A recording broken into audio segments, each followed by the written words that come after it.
Hello students, I am your guest lecturer Shamira Khatun and this is your channel Diploma Chemical Engineering classes. Today we are discussing here Process Plant Utilities Chapter 4 Humidification and Cooling Towers Part 1. Humidification, an operation that is carried to increase the amount of vapor in gas stream is known as humidification. तो आपको definition से क्या समझ में आया? जब हम gas stream में वेपर का अमाउंट बढ़ाएंगे तो उस प्रोसेस को हम लोग ह्यूमिडिफिकेशन कहेंगे और इसी का उल्टा डिह्यूमिडिफिकेशन होगा. The operation that is carried to reduce the vapour content of a gas stream is known as dehumidification. यानी अब हमने गैस स्ट्रीम में से वेपर को रिमूव किया तो वो हमारा प्रोसेस डिह्यूमिडिफिकेशन कहलाएगा. अब सर्दियों के टाइम में आप लोग देखते हैं स्किन आपकी बहुत इची फील होती है. ठीक है, मतलब आप बार बार मॉइस्चराइजर लगाते रहते हैं, बोरो प्लस लगा लो, ये लगा लो, वो लगा लो. क्यों कहते रहते हैं भाई? क्योंकि मॉइस्चर एटमॉस्फेयर से कम है तो आपकी बॉडी से भी मॉइस्चर फिर एटमॉस्फेयर लेना शुरू कर देता है तो आपकी बॉडी रफ फील करना शुरू कर देती है. अगर आप इतना मॉइस्चराइजर लगाने की बजाय क्या करें कि ह्यूमिडिफायर लगा ले तो ह्यूमिडिफायर, अब ह्यूमिडिफिकेशन आपको पता है कि अमाउंट बढ़ाता है वेपर का, तो ह्यूमिडिफायर इक्विपमेंट क्या होगा, वो भी आपके रूम के एयर में मॉइस्चर ऐड करेगा. ये जब मैं आपके रूम की बात कर रही हूँ तो मतलब गैस के रूप में आपकी एयर है और मॉइस्चर के रूप में आपका वाटर है. ठीक है, तो आप लोगों ने स्टीमर से स्टीम लेते हैं, सर्दियों में सब लोग स्टीम ले रहे होते हैं सर्दी जुकाम के टाइम में, तो वो भी तो एक तरह से स्टीम क्या कर रहा है, आपके एयर में आपका क्या कर रहा है, पूरा मॉइस्चर ऐड कर रहा है कि नहीं कर रहा है. तो उसको हम लोग क्या कहेंगे, ह्यूमिडिफायर. ठीक है, और जो प्रोसेस है उसको हम कहेंगे ह्यूमिडिफिकेशन. ठीक इसी का उल्टा क्या होता है, गर्मियों में आप देखेंगे बारिश के टाइम में क्या होता है, बहुत चिपचिप होता है. और बारिश के टाइम पे क्या होता है कि भाई कपड़े तो सूखते ही नहीं है क्योंकि इतना एक्सेसिव मॉइस्चर ऑलरेडी एयर में अवेलेबल है कि कपड़े सूख ही नहीं रहे.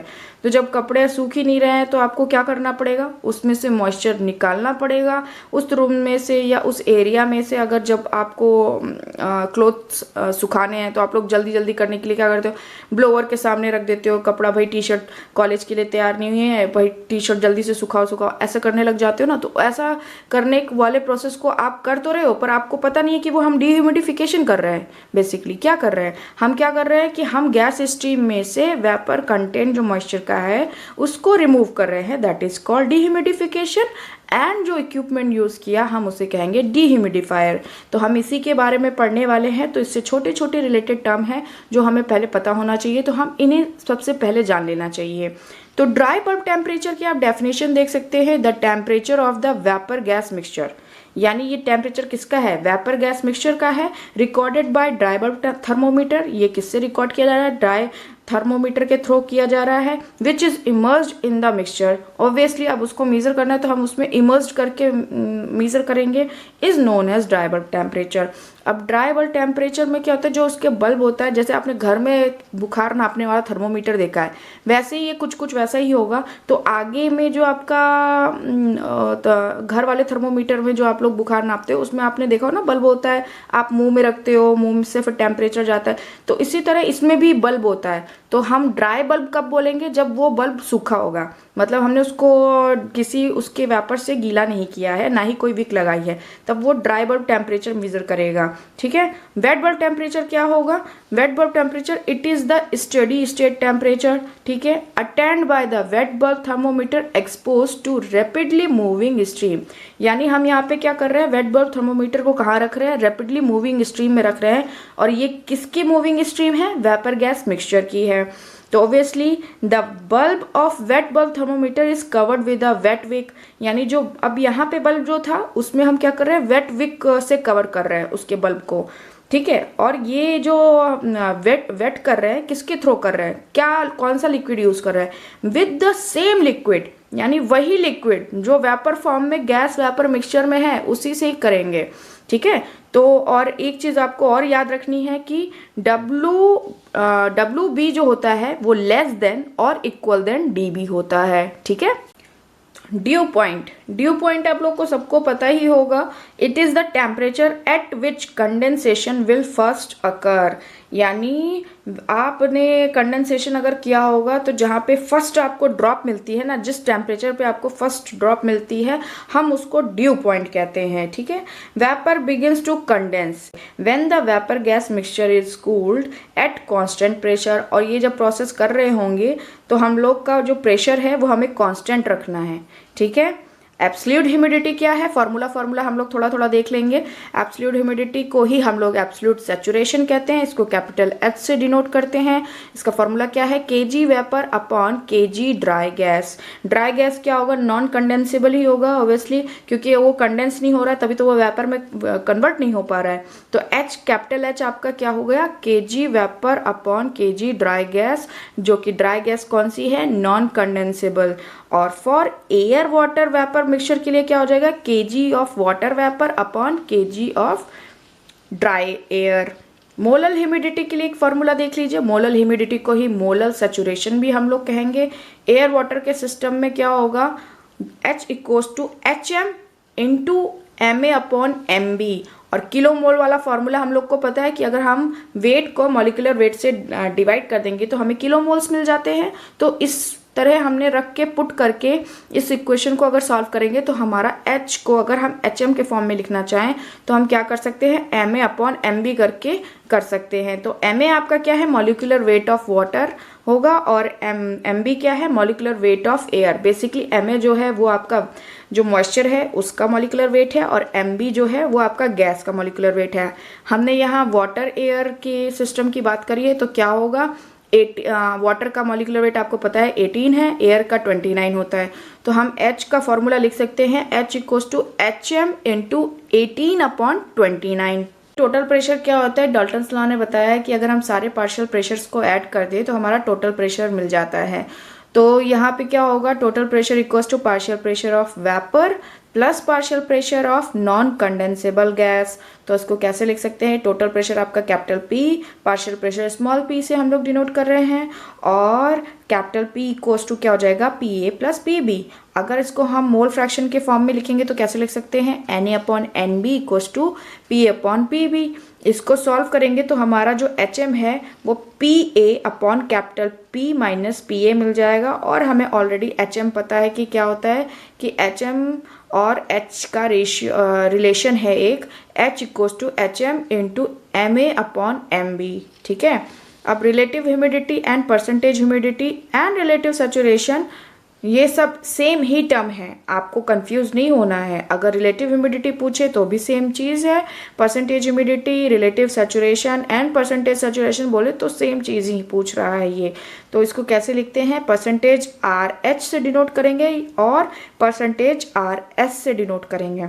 तो इसको लिखना कैसे है, इसको किसके इक्वल करते हैं हम लोग, इसका है कि ये बेसिकली प्रेशर का रेशियो है, पर कौन से प्रेशर्स का, partial pressure of vapour in gas phase upon vapour pressure of pure liquid at dB। और dB क्या है, अभी हम लोगों ने डेफिनेशन पढ़ी थी, ड्राई बल्ब टेम्परेचर।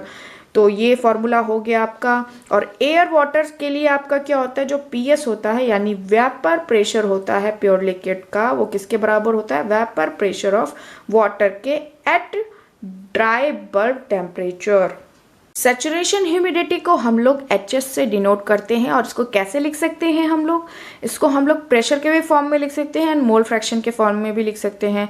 तो HS equals to PS upon capital P minus PS into M A upon M B. एक तो ये फॉर्मूला हो गया partial pressure and total pressure वाले इसके फॉर्म में। और मोल फ्रैक्शन में लिखेंगे तो कैसे लिख सकते हैं, HS equals to NaS upon NbS into M A upon M B.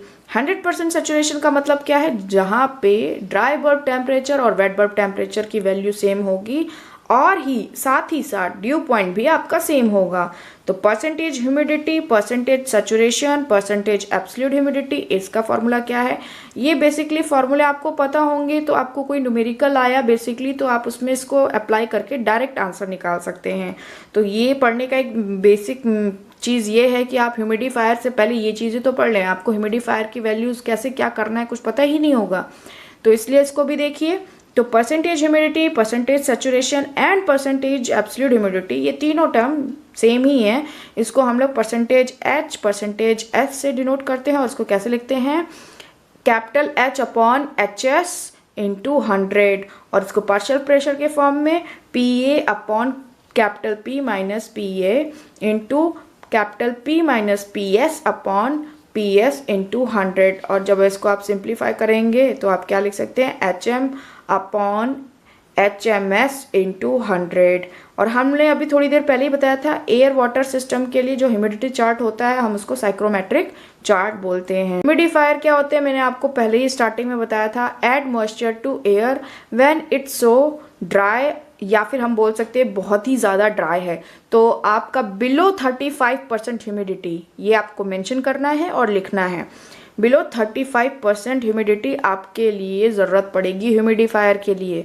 और डीह्यूमिडिफायर कहाँ यूज़ करेंगे, takes moisture out of air, यानी जब हम एयर से मॉइस्चर को रिमूव कर रहे हैं व्हेन इट्स टू ह्यूमिड। तो यहाँ पे कितना होता है, अगर 50% से अबव ह्यूमिडिटी है तो हमें क्या करना पड़ेगा, डीह्यूमिडिफायर का यूज़ करना पड़ेगा। जब बिलो 35% ह्यूमिडिटी है तो हमें ह्यूमिडिफायर यूज़ करना है, और अबव 50% ह्यूमिडिटी है तो हम डीह्यूमिडिफायर का यूज़ करेंगे।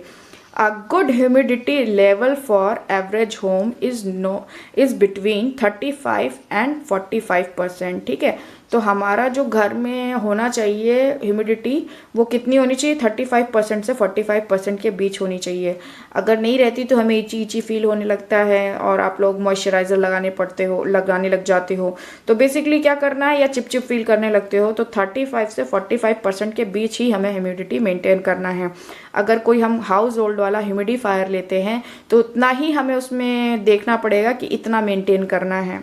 और मौसम के हिसाब से आपकी ह्यूमिडिटी कितनी कैसी रहती है वो चेंज रहेगी, क्योंकि हम इंडिया में रहते हैं तो इंडिया में बहुत तरह के मौसम आपको देखने को मिलते हैं, बहुत ढेर सारे सीज़न देखने को मिलते हैं। एक टाइम पे बिल्कुल ही ड्राई रहेगा, और ऊपर से यूपी में रहते हैं तो यूपी में तो सबसे कड़ाके की सर्दी भी यहीं पड़े और कड़ाके की गर्मी भी यहीं पे पड़े, तो सारे मौसम आपको पूरे देखने को मिल जाते हैं। ठीक है, तो ह्यूमिडिफायर पे आ जाते हैं। ह्यूमिडिफायर क्या करता है, increase moisture in the air, moisture का कंटेंट आपका एयर में बढ़ाता है। Commonly use during winter month when the air is dry, कब यूज़ करते हैं, विंटर मंथ में यूज़ करेंगे जब एयर बहुत ज़्यादा ड्राई होगी। Keeps skin from drying out and helps to control allergies and nasal congestion. ठीक है, तो नसल कंजक्शन आप लोगों ने फील किया होगा, सर्दियों के टाइम पे नाक जाम हो रही है भाई, ओहो थोड़ा सा एलर्जी जैसा हो रहा है, सांस लेने में दिक्कत हो रही है, जुखाम सा फील करते हैं, पर एक्चुअली वो जुखाम का नहीं रीज़न होता, वो एक्चुअली ह्यूमिडिटी आपकी बहुत ज़्यादा मतलब इतना ज़्यादा ड्राई होती है कि आपको ऐसा फील होने लगता है कि सुबह उठ रहे हैं तो आप ऐसा कंजक्शन सा फील करने लगते हैं। ठीक है, टाइप्स ऑफ ह्यूमिडिफायर, तो टाइप्स ऑफ ह्यूमिडिफायर में दो तरह के ह्यूमिडिफायर्स होते हैं आपके, वार्म मिस्ट और कूल मिस्ट। तो आपको ये सिंपल साधारण सा नेम से अगर आप जानना चाहेंगे तो भाई दुकान वाला ये बोलेगा कि भाई वार्म मिस्ट वाला अवेलेबल है, कूल मिस्ट वाला अवेलेबल है। तो आपको वार्म मिस्ट से समझ आ जाना चाहिए स्टीम वाला है, और कूल मिस्ट वाला आपका इवोपोरेटिव वाला है। ठीक है, तो अब इसके अलावा भी अब भाई हम लोग केमिकल इंजीनियरिंग पढ़ रहे हैं तो थोड़ा सा तो टेक्निकल समझना ही पड़ेगा। अब जहाँ स्टीम की बात होगी, वार्म मिस्ट है, तो क्या होगा वहाँ पे, ये आइसोथर्मल ह्यूमिडिफायर भी कहलाएगा, और जो कूल मिस्ट वाला है वो आपका इवोपोरेटिव ह्यूमिडिफायर और एडियाबैटिक ह्यूमिडिफायर कहलाएगा। तो आइसोथर्मल वाले में यानी स्टीम वाले में यानी वार्म मिस्ट में क्या होता है, ये humidifier work by boiling water which release steam into air. तो ये क्या करते हैं, वाटर को बेसिकली बॉयल करके उसकी स्टीम को एयर में रिलीज करते हैं। ठीक है, और इवोपोरेटिव कूल मिस्ट में क्या होता है, यूज अ फैन, यहाँ पे क्या कर रहे हैं हम लोग, फैन यूज कर रहे हैं, और rotating disc to evaporate the water and bring it out into the air. ठीक है, इस तरह लेके आ रहे हैं। Humidifier have to be cleaned very regularly, यानी जो ह्यूमिडिफायर है हमें रेगुलर बेसिस पे क्लीन करना पड़ेगा। क्यों करना पड़ेगा? क्योंकि भाई अगर आप यूज़ में नहीं है तो आप जानते हैं कहीं पे भी पानी स्टोर करेंगे तो एल्गे फॉर्मेशन होने लगता है, बैक्टीरिया फॉर्मेशन होने लगता है। अब अगर उसकी स्टीम ऐड करेंगे तो आप स्टीम को प्योर करने के मतलब मॉइस्चर तो ऐड कर रहे हैं, साथ में वायरसेस भी ऐड कर रहे हैं। तो ये बहुत ज़रूरी है कि जो भी ह्यूमिडिफायर है अगर आपका यूज़ में नहीं है तो उसका वाटर आपको हटाना पड़ेगा, ठीक है। तो हम क्या करेंगे? Clean very regularly to avoid any mould और mildew growth. It's important to use distilled water, और सबसे बेस्ट है कि आप उसमें डिस्टिल्ड वाटर का यूज़ करें।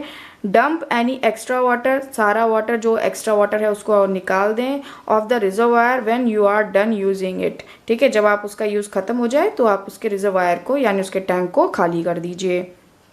टाइप्स ऑफ डीह्यूमिडिफायर कितने टाइप के हैं? रेफ्रिजरेटिव, electronic, desiccant, ionic.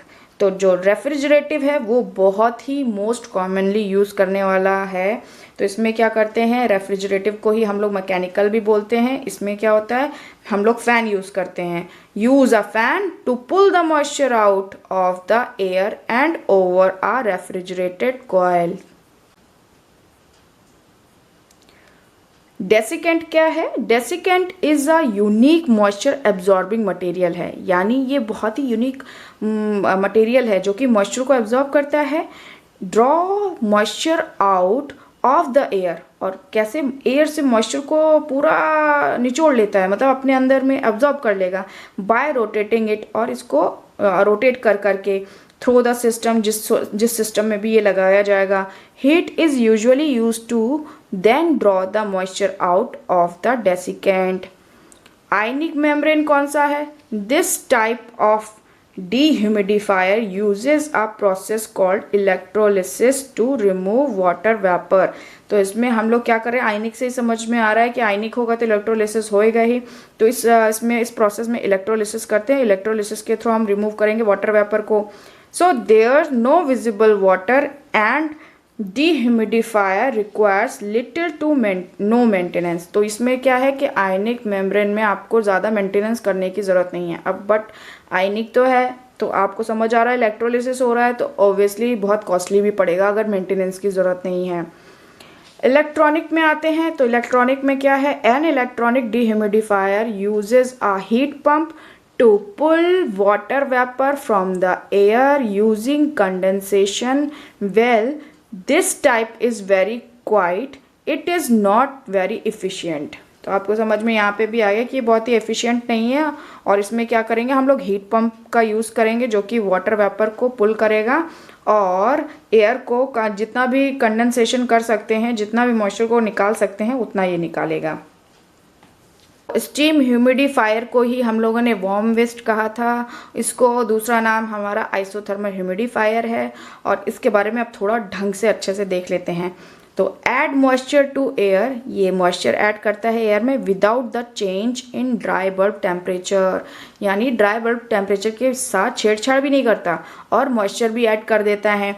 Steam is created through an external means like a gas fired boiler or electric boiler, then the steam is typically directed injected into the air stream। तो क्या होता है कि हम लोग ने जो बॉयलर, गैस फायर्ड बॉयलर और इलेक्ट्रिक बॉयलर से जो स्टीम निकाली वो हम डायरेक्ट इंजेक्ट कर दें एयर स्ट्रीम में, तो हमारा इस तरह से मॉइस्चर ऐड हो जाएगा। It is common to assume that the temperature of the air will be raise since steam is 212 degree Fahrenheit. तो ये आपका स्टीम ह्यूमिडिफायर की बात कर ली जो कि टेक्निकल वे में थी। तो इवापोरेटिव ह्यूमिडिफायर को हम लोग एडियाबैटिक ह्यूमिडिफायर के नाम से भी जानते हैं, और इसमें हम लोग जो मॉइस्चर ऐड करते हैं एयर में कैसे करते हैं? इंथैल्पी में बिना चेंज के, without change in enthalpy. Hence adiabatic humidifier, इसी वजह से हम लोग इसको एडियाबैटिक ह्यूमिडिफायर कह रहे हैं। No external energy source requirement, हमें किसी भी तरह के एक्सटर्नल एनर्जी सोर्स की रिक्वायरमेंट की ज़रूरत नहीं है। It work by blowing dry air over water और थ्रू वाटर ड्रॉपलेट। हम लोग यानी ड्राई एयर को अगर वाटर ड्रॉपलेट और वाटर के ऊपर से ब्लो करेंगे तो हमारा वो ऑलरेडी मॉइस्चर ऐड कर देगा। The energy to vaporise the water come from the dry air, ठीक है। As the As the air releases heat to vaporize the water, the air also cools. Evaporative humidifier operate on the same principle as air washer, evaporative coolers and cooling tower. ठीक है, यानी जो आपका cooling tower है वो कौन से वाले ह्यूमिडिफायर में आ रहा है, वो आ रहा है आपका इवोपोरेटिव ह्यूमिडिफायर में। इसीलिए जब भी आप इंडस्ट्री में जाएंगे कूलिंग टावर के आसपास तो वहाँ आपको बहुत इवोपोरेट ठंडा ठंडा फील होता है और ह्यूमिडिटी फील होती है। तो वहाँ पे कौन सा वाला ये कूलिंग टावर किस में आता है, इवोपोरेटिव ह्यूमिडिफायर के अंदर में आता है। ठीक है, एयर वॉशर, इवोपोरेटिव कूलर्स। ठीक है, ये आप याद कर लीजिए। कंडेंसिंग डीह्यूमिडिफायर क्या है, it work by decreasing the temperature of the incoming air, यानी जो इनकमिंग एयर है हम उसका टेम्परेचर अगर डिक्रीज कर दें तो क्या होगा, वो अनेबल हो जाएगी मॉइस्चर को होल्ड करने में, यानी so that it is unable to hold moisture which causes condensation, जिसकी वजह से कंडेंसेशन शुरू हो जाएगा। A cooling coil act as dehumidifier, जो कूलिंग कॉइल है वो आपकी डीह्यूमिडिफायर का काम करेगी। हॉट ह्यूमिड एयर जो है उसमें एंटर करेगी कॉइल में, फिर क्या होगा, वो लीव करेगी, जब मतलब बाहर निकलेगी तो ठंडी होते हुए बाहर निकलेगी, तो जो अमाउंट ऑफ वाटर वेपर है वो रिमूव हो जाएगा एयर से। In some cases the air is reheated in order to lower the relative humidity and increase the dry bulb temperature, यानी जब हमें relative humidity lower करनी होगी और dry bulb temperature बढ़ाना होगा तो हम क्या करेंगे, उस समय एयर को थोड़ा रीहीट कर देंगे। डेसिकेंट डीह्यूमिडिफायर कौन से हैं, also known as chemical dehumidifier. It use desiccant, ठीक है, to absorb water from air, तो वाटर को एब्जॉर्ब करने के लिए, जो कि वाटर वेपर है एयर में अवेलेबल, तो डेसिकेंट क्या करता है, एब्जॉर्ब कर लेता है, और इससे क्या होता है, air losses it's water vapour, तो जो भी वाटर वेपर है वो सब इसमें एब्जॉर्ब हो जाती है। The heat from condensing the water vapour is gained by air stream, ठीक है, which cause the air to increase its dry bulb temperature. अब जो इसकी वजह से क्या होगा, इसके ड्राई बल्ब टेम्परेचर आपका बढ़ जाएगा। अगर आपको वीडियो पसंद आई हो तो प्लीज़ लाइक कीजिएगा, शेयर कीजिएगा एंड कमेंट में बताइएगा कि नेक्स्ट टॉपिक में आप लोग को कौन सा पढ़ाऊँ। और हाँ, प्लीज़ चैनल को सब्सक्राइब कीजिएगा, इससे मुझे मोटिवेशन मिलता है ताकि मैं ऐसी और वीडियो आपके लिए बना सकूँ।